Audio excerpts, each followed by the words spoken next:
Hello guys, in today's video we're going to talk about how to fix WhatsApp QR code problem. So the answer is easy. Just go to the settings and then scroll down to the apps section. Then go to the search and search WhatsApp. And then go to the storage, and here you will find this clear cache option. Click on it. Now you can go check it if it worked. If it didn't, you can try to restart your phone.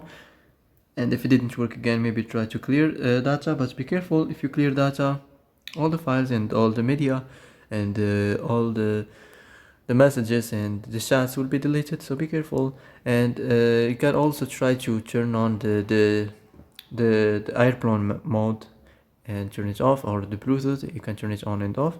So that's it. So that's it for today's video. I hope this is the answer you've been looking for.